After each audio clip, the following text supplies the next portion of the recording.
Wrapping up week number 4 of Cheese Week, let's try a goat cheese pizza from Target. This is the Good and Gaither signature brand wood fired crust pizza, spinach, and goat cheese with tomato sauce and topped with sliced goat cheese, tomatoes, and spinach. And it has no artificial flavors or preservatives and made with real cheese. Well, I should hope so. If it wasn't made with real cheese, I think that would be called an adulterated pizza. Are you with me on that? All right, let's take a look at the back of the package here. Artfully crafted pizza. Wow, that's real hard to read. Here, let me just read from my package here. Artfully crafted pizza. Good and Gaither signature wood-fired pizzas are gracefully topped with delicious ingredients on a hand-stretched wood-fired crust. Our Neapolitan-inspired pizzas are prepared in authentic Italian tradition right in Modena, Italy. They begin with simple, unfussed around with dough, leavened for 24 hours before baking in the blazing hot temps of a wood-fired oven. The results are deliciously soft, lightly charred pizza crusts with the irresistible flavors of Naples, Italy. So let's take a look at what mine looked like when it came out of the package here. Is this what they say is wood-fired pizzas are gracefully topped? Is that gracefully topped? Really? Is that what they do in Modena, Italy? They it looks like half of the pizza doesn't even have the tomatoes on it. And at first it looks like I have 5 pieces of goat cheese. All right, let's break this down. Let's see if I'm being picky here. This image right here has been modified in order to focus on the toppings itself, where it's easy to count them. So, as far as pieces of goat cheese, how many do we have? One, two, three, four, five, six, 7. Okay, and mine has what looks like 5, but one of them is double stacked, so it has 6. Okay, so my pizza is missing one of the pieces shown on the package. Now let's see, how many tomatoes do I have? 1, 2, 3, 4, 5, 6, 7, 8, 9. Let's see how many tomatoes are on the analysis image here. 1, 2, 3, 4, 5, 6, 7, 8, 9, 10, 11. 11 tomatoes. Okay, so mine is missing 2 of the tomatoes as well.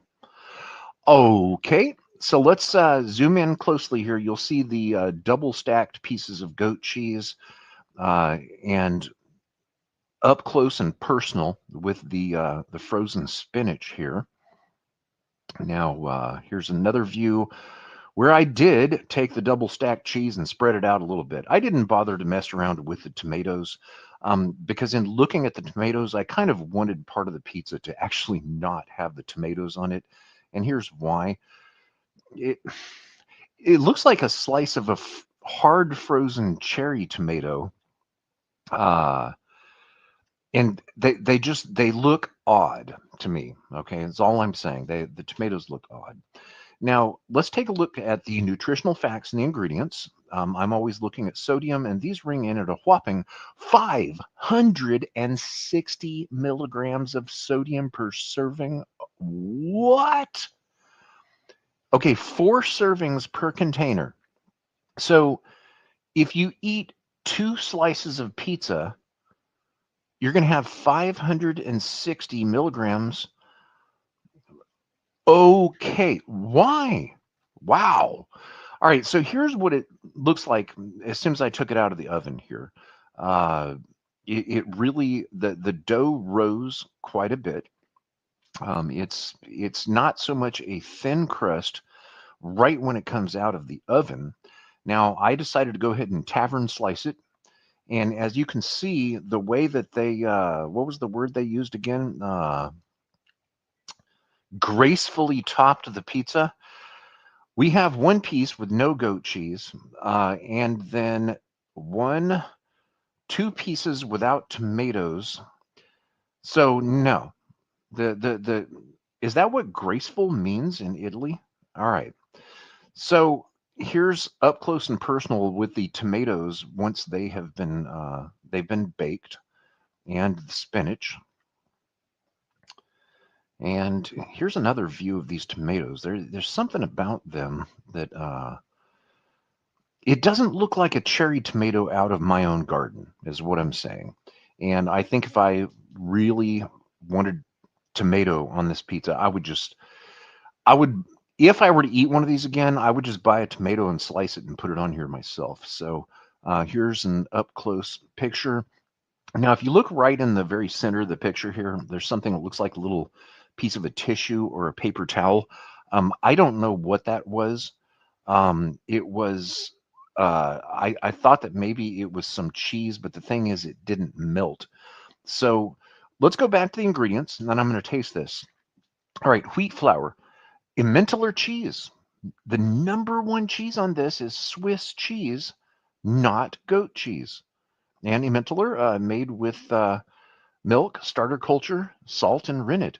And then the second ingredient is goat's cheese, made with goat's milk, salt, starter culture, and rennet. Now, so why is this called a goat cheese pizza when the main cheese is Swiss? Technically, this is a Swiss cheese pizza with kind of a little bit of a hint of goat cheese, where you'll be lucky to even get goat cheese in each piece, the way it was gracefully topped.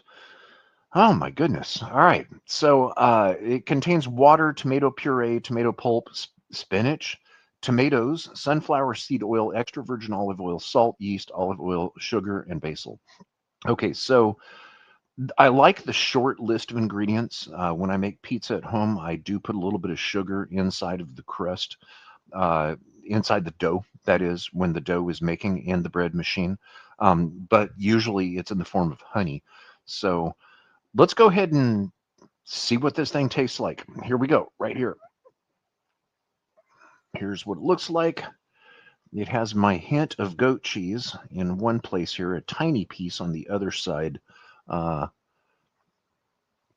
some of these rather unusual cherry tomatoes, and then of course here is the wood-fired crust. All right, so let's go ahead and see what this thing tastes like. On the first bite, I'm actually going to bite it from the crust edge in order to get some of the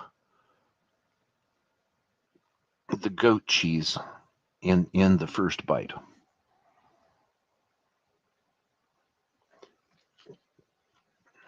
Why is this reminding me of Domino's for some reason? This Domino's does make a spinach pizza, which is really good, but I guess it's just I just for some reason it reminds me of Domino's. I'll leave it at that. All right, let's go ahead and see what this thing tastes like.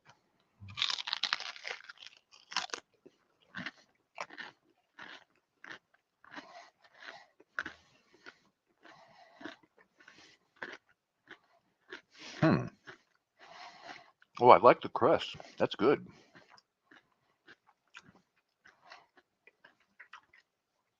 The goat cheese has a nice texture. I just wish I had my other piece that I paid for that it showed on the package. And where's my other two tomatoes as well? That's not bad. Um, I'm getting a little bit of the Swiss, but I also bit off most of the goat cheese of this entire slice with just one bite.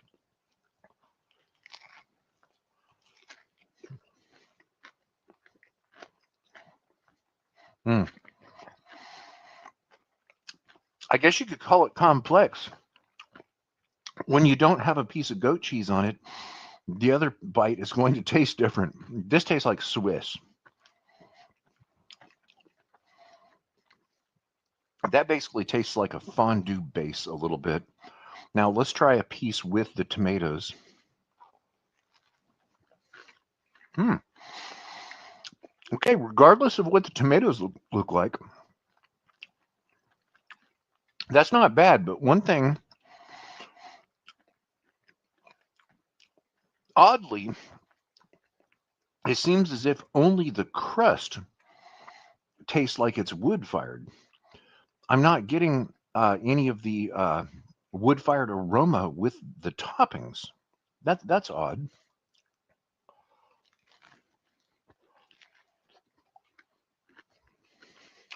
Hmm. Would they really make a pizza by only wood firing the dough and then putting on the toppings later? What? It's almost what it seems to me. Here, let's take a. How was this described? Wood fired crust. Huh. Wood fired crust. So is it really a pizza that where they would fire the crust and then add the toppings later? Here, let's read this description again. And that's too small, so let me grab my package here. Good and Gaither signature wood-fired pizzas are gracefully topped. No, they're not. This is sloppily topped with delicious ingredients on. Well, I'm saying no, they're not. This one's not. Maybe yours will be. Delicious ingredients on a hand-stretched wood-fired crust after the comma. You know, it almost seems as if they're saying that this is just a wood-fired crust, and then the toppings were put on later. Okay, our Neapolitan-inspired pizzas are prepared in authentic Italian tradition, right in Modena, Italy. They begin with simple, unfussed around dough, leavened for 24 hours before being baked in the blazing hot temperatures of a wood fire oven. And then the results are deliciously soft, light charred pizza crusts.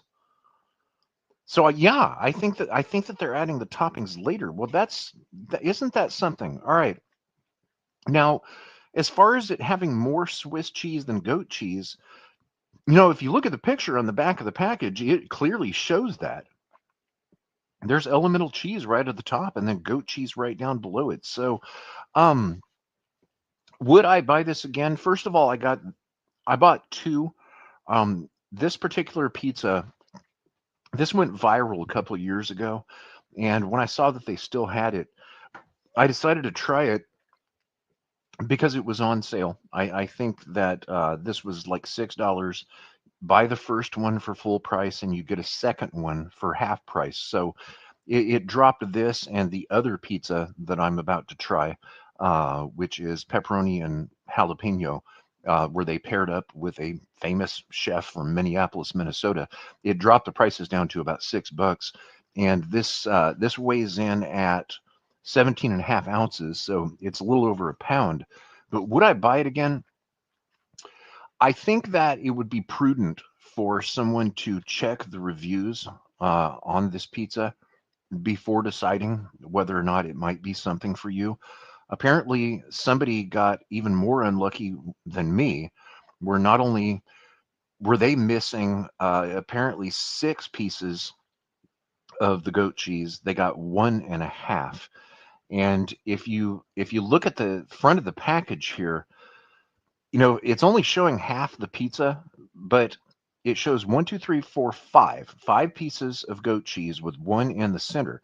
So I think it's easy to assume that there may only be 2 more pieces of goat cheese on the other side of it, for a total of 7. Of course, I got 6. This person got 1.5, and they said, "Where's the slices of goat cheese?" And then, of course, we'll just let this picture explain itself. I'm seeing 3 pieces of goat cheese that are not very gracefully placed on about what appears to be 2/3 of the image of the pizza. So I think that you probably already know if I would buy this again or not. And go ahead and let me know in the comments below. Do you think that I would buy this again or not? And would you? Uh, this one here, I'm how would I rate this? A 5 would be average, but I can't give it a 5 because I'm missing a piece of goat cheese and 2 pieces of tomatoes that were shown right here on the front of the package. Okay, so I'll give it a 4. This one gets a 4 out of 10. And if you like videos like this, be sure to subscribe. I enjoy doing them, and there's more to come. Now, this right here concludes Cheese Week number 4. The first 2 times I did a cheese week on this channel and tried a different cheese every single day. for 7 days. It was planned. The third cheese week was not planned, but once I got halfway through it, I realized I'm already this close. Let's just continue with cheese. And then this fourth one, it was pretty much the same, where I got up to about 5 different types of cheese. I'd tried a day in a row each. And so that concludes Cheese Week number 4. And Cheese Week number 5 is coming again real soon. So until next time, enjoy your snack food tastings, your cheese, your pizzas, and peace out from San Francisco.